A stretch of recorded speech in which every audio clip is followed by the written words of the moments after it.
नमस्कार साथियों, आज हम पढ़ने वाले हैं क्रिप्स मिशन 1942। क्रिप्स मिशन देखते हैं कि 11 मार्च 1942 के दिन ब्रिटेन के प्रधानमंत्री विंस्टन चर्चिल ने घोषणा की थी। उसके बाद में 23 मार्च 1942 के दिन क्रिप्स मिशन भारत आया था। भारत आया 30 मार्च 1942 के दिन भारत में इसने क्या है, ये एक प्रस्ताव पेश किया था, प्रस्ताव बनाया था कि क्रिप्स मिशन में क्या क्या बातें रहेगी। 11 अप्रैल 1942 के दिन क्रिप्स मिशन भारत से वापस लंदन चला जाता है, इंग्लैंड चला जाता है, जब यहाँ के भारतवासियों ने इसका विरोध किया था। उस देखते हैं साथियों कि ये क्रिप्स मिशन है क्या। इसकी घोषणा ब्रिटेन के प्रधानमंत्री विंस्टन चर्चिल ने क्यों की? क्योंकि उस समय 1939 से लेकर 1945 के बीच में जो द्वितीय विश्व युद्ध हुआ था उसका दौर चल रहा था। एक तरफ क्या थे, मित्र राष्ट्र थे। मित्र राष्ट्रों में जैसे रूस, अमेरिका, ब्रिटेन ये थे। दूसरी तरफ क्या था, धुरी राष्ट्र थे, और धुरी राष्ट्रों के अंदर इटली, जर्मनी, जापान थे। इन देशों का जो एक संघ था वो धुरी राष्ट्र कहलाता था। इन देशों का जो संगठन था वो एक मित्र राष्ट्र कहलाता था। अब दुनिया के जो जितने भी देश हैं, जिन देशों ने इन लोगों का साथ दिया, जैसे इस ग्रुप में इन लोगों का साथ दिया, तो वो देश भी किस किस श्रेणी में आ गए, मित्र राष्ट्र कहलाए। इटली, जर्मनी, जापान का साथ दिया तो वो देश भी क्या कहलाए थे, धुरी राष्ट्र कहलाए थे। हम ये कह सकते हैं कि द्वितीय विश्व युद्ध के समय पूरा संसार है, पूरा विश्व है जो दो संगठनों में बटा हुआ था, दो गुटों में बटा हुआ था, जिसमें एक मित्र राष्ट्र है और दूसरा क्या है, धुरी राष्ट्र है। होता क्या है कि अब धुरी जो राष्ट्र है, धुरी राष्ट्र का पलड़ा ज्यादा था और मित्र राष्ट्र का पलड़ा क्या हो गया था, कमजोर हो गया था। तो मित्र राष्ट्र हारने की कगार पे आ रहे थे और हमारा जो भारत था, ये भारत, जवाहरलाल नेहरू ने क्या कहा था कि हम भारत को न तो धुरी राष्ट्रों के साथ सहयोग करने के लिए भेजेंगे, नहीं तो उनका साथ नहीं देंगे, और नहीं मित्र राष्ट्रों का, यानी कि हम न तो मित्र राष्ट्र में न धुरी राष्ट्र में किसी का भी साथ नहीं देंगे, हम तो क्या रहेंगे, तटस्थ रहेंगे। ठीक है, ये बात थी। अब क्या होता है कि अब ब्रिटेन के ऊपर जो अन्य जो मित्र राष्ट्र जो संघ थे, जैसे कि आपका अमेरिका का प्रधानमंत्री कौन था, अमेरिका का राष्ट्रपति कौन थे उस समय, रूजवेल्ट। ऑस्ट्रेलिया के प्रधानमंत्री कौन थे उस समय, इवान। और चीन के राष्ट्रपति उस समय कौन थे, चीन के राष्ट्रपति उस समय थे चांग काई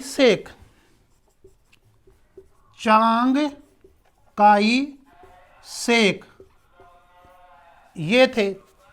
तो इन लोगों ने क्या किया कि ब्रिटेन के ऊपर दबाव डाला कि हम सब मित्र राष्ट्र है, यदि हमारे मित्र राष्ट्रों से, यानी कि आप ब्रिटेन से यदि भारत चला जाता है, यानी कि भारत के ऊपर जापान ने एकाधिकार कर लिया, तो ब्रिटेन कहीं का नहीं रहेगा। और आपको याद होना चाहिए कि जो ब्रिटेन का सबसे बड़ा उपनिवेश था भारत, यहाँ से लोगों को, ब्रिटेन को काफ़ी आमदनी हुआ करती थी, तो उसके टेंशन हो गई कि अब धुरी राष्ट्र हमारे ऊपर हावी हो रहे हैं, हमारे ऊपर विजय प्राप्त कर रहे हैं, तो क्यों ना जो जापान है वो उस क्षेत्र को जीत चुका था। जापान क्या था, उस समय इन क्षेत्रों को जीतता हुआ आ रहा था।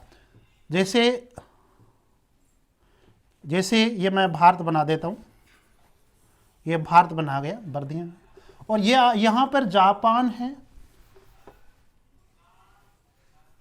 यहाँ पर सिंगापुर है, जावा, बर्मा, जिसको अपन म्यांमार कहते हैं, रंगून, ठीक है।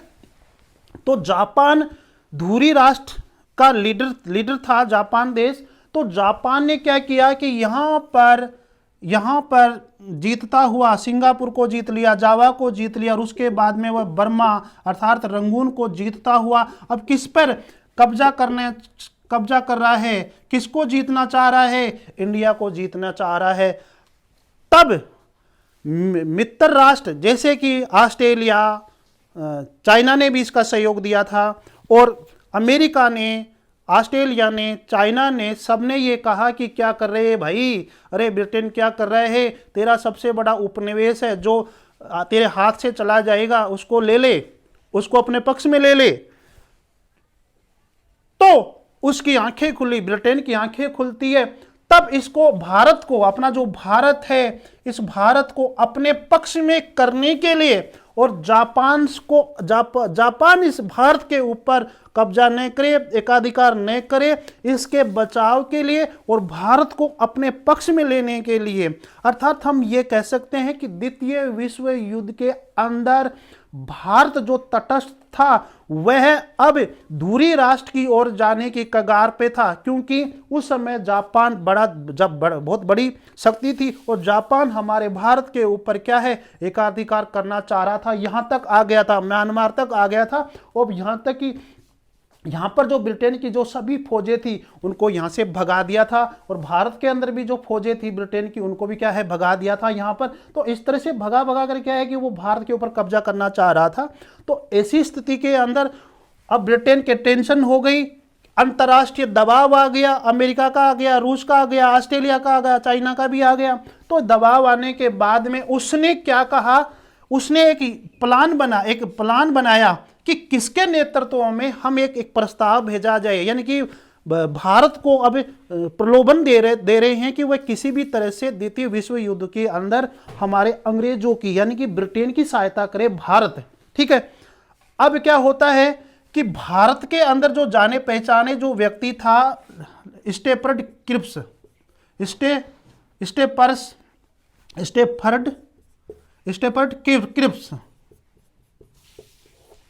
क्रिप्स जो था, उसके नेतृत्व में, स्टेफर्ड क्रिप्स के नेतृत्व में एक योजना बनाया, एक मिशन बनाई गई थी। और ध्यान दो, ये स्टेफर्ड क्रिप्स के नेतृत्व में ये क्रिप्स मिशन क्यों भेजा गया था भारत के अंदर, क्योंकि उस समय जो कांग्रेस के जो बड़े बड़े जो लीडर थे, उन लीडर्स लोगों से स्टेफर्ड क्रिप्स की क्या थी, जानकारी थी। और ये जो व्यक्ति था वो एक समाजवादी व्यक्ति था, और उस समय समाजवाद का दौर भी चल रहा था, ठीक है। तो ये एक शुभ चिंतक था भारत के लिए, तो इसको मोहरा बनाया। तो भारत को इसको मोहरा बनाएंगे तो अंग्रेज लोगों ने सोचा कि भारत के जो लोग हैं, भारत के जो बड़े बड़े जो लीडर हैं, वो इसके बहकावे में आ जाएंगे, और जो भारत है वो अपनी ओर से द्वितीय विश्व युद्ध के अंदर धुरी राष्ट्रों के खिलाफ लड़ेगा। ये एक का मोहरा था।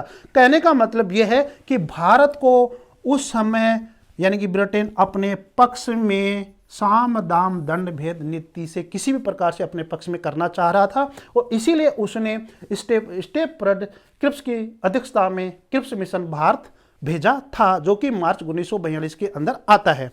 अब इसके अंदर क्या प्रस्ताव में क्या था, उसके अंदर क्या बातें थी ऐसी, अब हम देखते हैं कि स्टेफर्ड क्रिप्स ने क्रिप्स प्रस्ताव के अंदर क्या क्या बात रखी, यानी कि वो भारत को अपने पक्ष में करने के लिए क्या योजना बनाता है।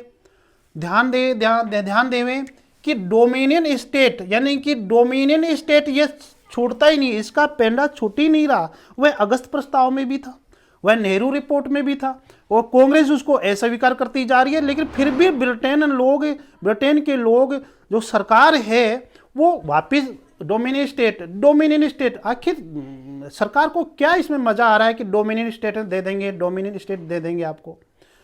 ये तो अधिराज्य, ये सब क्या है, अंग्रेजों की चाल है कि बार बार डोमिनियन स्टेट के बारे में बात कह रहे हैं, तो हो सकता है कि भारत के लोग राजी हो जाए। लेकिन भारत के लोग भी कमजोर नहीं है, अस्वीकार करते हैं। तो डोमिनियन स्टेट के साथ साथ अब क्या कहते हैं कि आप किसी भी अंतर्राष्ट्रीय संगठन में शामिल हो सकते हो, आप किसी भी अंतर्राष्ट्रीय संगठन में शामिल हो सकते हो। जैसे कि उस समय एक संगठन बनाया गया था, कौन सा, राष्ट्रमंडल संगठन।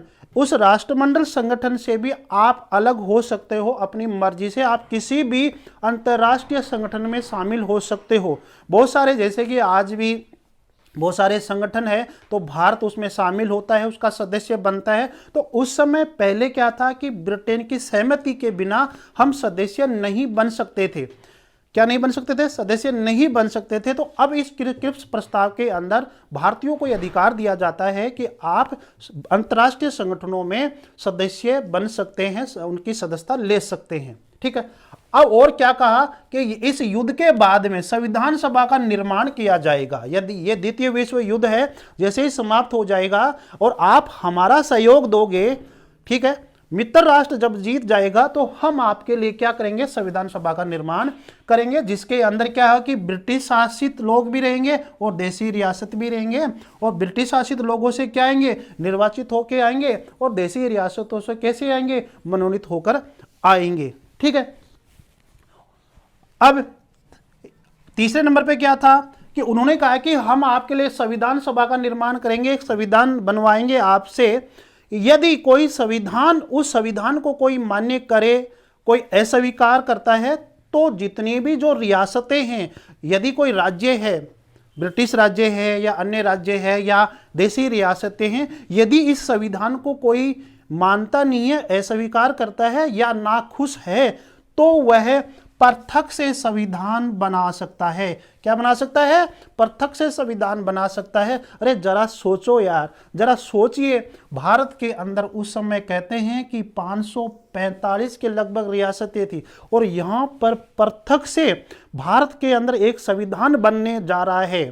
संविधान बनने के लिए यह प्रस्ताव भेजा गया था, और उसके अंदर भी अड़ंगा लगा देते हैं कि भारत के अंदर कोई व्यक्ति या कोई प्रांत या कोई देशी रियासत इस संविधान को, इस भारतीय संविधान को से नाखुश है या अस्वीकार करती है या इसका समर्थन नहीं करती है, तो पृथक से संविधान बना सकती है अपना, यानी स्वतंत्र रह सकती है। देखो कितनी घटिया सोच है।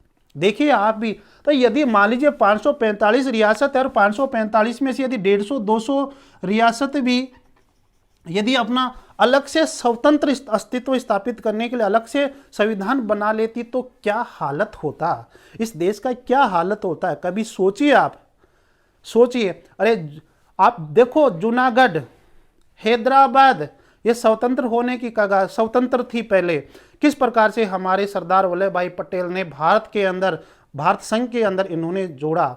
आप सोचिए जरा। और हमारे राजस्थान की कुछ रियासतें भी ऐसी थी जो दूसरे देश के अंदर शामिल होना चाहती थी या फिर स्वतंत्र होना चाहती थी। जरा सोचो, ये प्रस्ताव ऐसा था, यानी कि भारत आज़ादी के कगार पे था और उस भारत को पुनः तोड़ने की कोशिश की जा रही है अंग्रेजों के द्वारा। आप सोचिए, विचार कीजिए। और यही नहीं, इसी का ही प्रतिफल है हमारा जम्मू कश्मीर।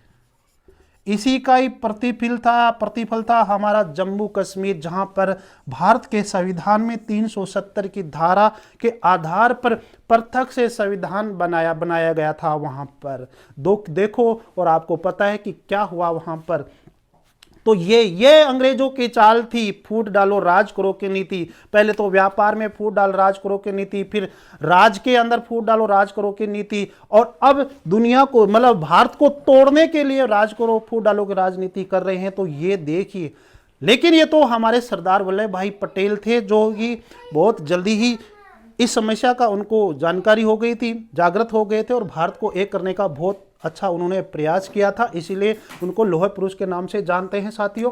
अब यदि युद्ध के दौरान एक कार्यकारिणी परिषद की जाएगी, युद्ध के दौरान ही जो वायसराय की जो कार्यकारिणी परिषद है उसके अलावा एक अलग कार्यकारिणी परिषद बनाई जाएगी। युद्ध के दौरान एक कार्यकारिणी परिषद बनाई जाएगी, एक बहुत बड़ी, जिसके अंदर भारतीय लोगों का क्या होगा, प्रतिनिधित्व होगा।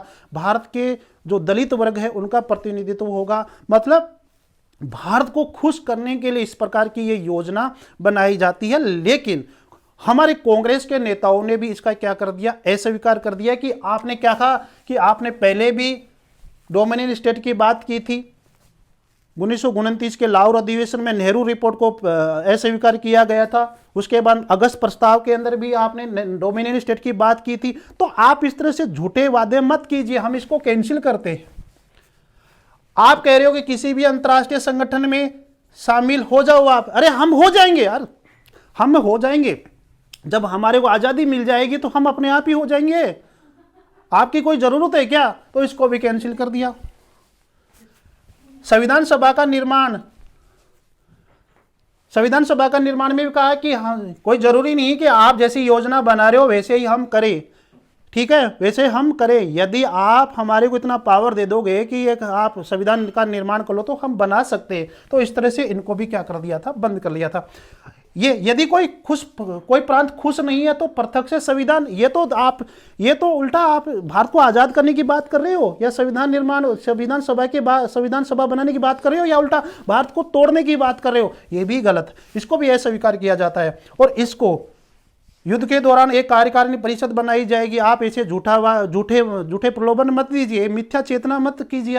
हम आपकी सब बातें जानते हैं। यहाँ के लीडर कांग्रेस के कार्यकर्ताओं ने ये जवाब दे दिया था, हमारे जवाहरलाल नेहरू ने भी जवाब दिया था, हमारे महात्मा गांधी जी ने भी जवाब दिया था। हाँ, प्रत्येक लोगों ने, भारत के प्रत्येक व्यक्ति ने इसकी क्या की थी, आलोचना की थी। और देखते हैं साथियों देखते हैं, क्रिप्स मिशन भारत में आता है, अपना प्रस्ताव पेश करता है, और वो प्रस्ताव भारत के लोगों को अच्छा नहीं लगा। उस समय जो कांग्रेस थी, जो एक सुरक्षा वालों के रूप में सरकार के साथ काम कर रही थी, जो कांग्रेस को, डॉक्टर भीमराव अम्बेडकर जी को और हमारे महात्मा गांधी जी को, जवाहरलाल नेहरू जी को, किसी को भी ये क्रिप्स प्रस्ताव अच्छा नहीं लगा। सभी ने इसकी आलोचना की और ये कहा कि जो क्रिप्स मिशन आया है ये एक प्रलोभन है भारत के लोगों के लिए। क्या है? भारत के लोगों के लिए प्रलोभन है। इस प्रलोभन में हमें नहीं आना चाहिए। बहुत हो गई इस सरकार की बहुत हो गई चालाकी। अब हम ये क्रिप्स प्रस्ताव को अस्वीकार करते हैं। तो साथियों, क्या होता है कि 11 अप्रैल 1942 के दिन क्रिप्स प्रस्ताव को वापस लिया जाता है। और उस समय लोगों ने क्या कहा, 11 अप्रैल 1942 के दिन कांग्रेस के कार्यकर्ताओं ने क्या कहा कि भविष्य के वायदों से ही संतुष्टि नहीं होनी चाहिए, क्योंकि क्रिप्स प्रस्ताव में भविष्य के वादे किए हुए थे कि हम आपको डोमिनियन स्टेट दे देंगे और डोमिनियन स्टेट के साथ साथ आपको किसी भी संगठन में शामिल होने का अधिकार दे देंगे। ठीक है, आप टेंशन मत लीजिए, जैसे ही युद्ध समाप्त हो जाएगा तो आपके यहाँ पर हम संविधान निर्माण सभा का आयोजन करेंगे, आप अपना संविधान बना सकते हैं। और साथ में अलग संविधान दे दिया था, अलग अलग जो रियासतें अपना संविधान बना सकती है। तो यहाँ पर कहीं ना कहीं भारत को विभाजित करने की क्या है बात थी साथियों। तो वास्तविक स्वतंत्रता से संतुष्टि नहीं मिलेगी, भविष्य के वादों से ही संतुष्टि नहीं चाहिए। हमें तो वास्तविक स्वतंत्रता से संतुष्टि मिले, हमें तो आज़ाद करो, वादे मत कीजिए, ये बात थी। गांधी जी ने आलोचना की कि यह उत्तर तिथीय चेक के बारे में, उत्तर तिथीय चेक कहा था, पोस्ट डेटेड चेक की संज्ञा दी थी इसे। यह जरूर याद रखिए, जवाहरलाल नेहरू ने क्या कहा था, ऐसा बैंक के नाम का चेक जो टूट रहा है, ये जवाहरलाल नेहरू ने कहा था। और जवाहरलाल नेहरू ने एक और कहा था, मैंने अब आपको बताया था कि स्टेफर्ड क्रिप्स की अध्यक्षता में ही यह मिशन भारत क्यों आया था, क्योंकि यह स्टेफर्ड क्रिप्स क्या था, उस समय भारत का शुभचिंतक था, हितैषी था, समाजवादी व्यक्ति था और बड़े बड़े कांग्रेस नेताओं से इसकी क्या थी, जानकारी थी। तो अंग्रेज लोगों ने इसका क्या बनाया था, मोहरा बनाया था, इसकी अध्यक्षता में यह मिशन भारत आया था। तो उस समय हम ये कह सकते हैं कि जवाहरलाल नेहरू का क्या था, ये दोस्त था, मित्र था। और जब ऐसा मित्र ही भारत को तोड़ने की बात कहता है, तब जवाहरलाल नेहरू ने क्या कहा कि मेरा पुराना मित्र स्टेफर्ड क्रिप्स आया है, मेरा पुराना मित्र स्टेफर्ड क्रिप्स शैतान के वकील बनकर आया है, शैतान का वकील बनकर आया है। ठीक है, क्यों कहा शैतान का वकील बनकर, क्योंकि भारत को हम एक करने की कोशिश कर रहे हैं और ये कहीं ना कहीं अलग से, कहीं ना कहीं ये जो भारत को विभाजित करने की बात कर रहा है। तो इस तरह से आलोचना की थी और मुस्लिम लीग ने भी क्या की थी, इसकी आलोचना की थी। इस प्रस्तावों के अंदर मुस्लिम लीग से संबंधित भी किसी प्रकार की कोई बात नहीं थी, तो मुस्लिम लीग भी इससे क्या, इसकी आलोचना की थी साथियों। तो इस तरह से ये क्या था, स्टेफर्ड क्रिप्स मिशन भारत आया था और इसके प्रस्तावों को भी क्या कर दिया था, अस्वीकार कर दिया था। और इसके विरोध में गांधी जी ने एक आंदोलन चलाया कि अब तो बहुत हो गया है, अब हम भारत छोड़ो आंदोलन चला रहे हैं। क्या चला रहे हैं, भारत छोड़ो आंदोलन चला रहे थे। साथियों पता होना चाहिए आपको कि अगस्त प्रस्ताव के विरोध में महात्मा गांधी जी ने व्यक्तिगत सविनय अवज्ञा आंदोलन चलाया था और क्रिप्स प्रस्ताव के विरोध में महात्मा गांधी जी भारत छोड़ो आंदोलन चलाएंगे, जिसकी चर्चा हम नेक्स्ट करेंगे। वीडियो को लाइक शेयर सब्सक्राइब करते रहिए सर।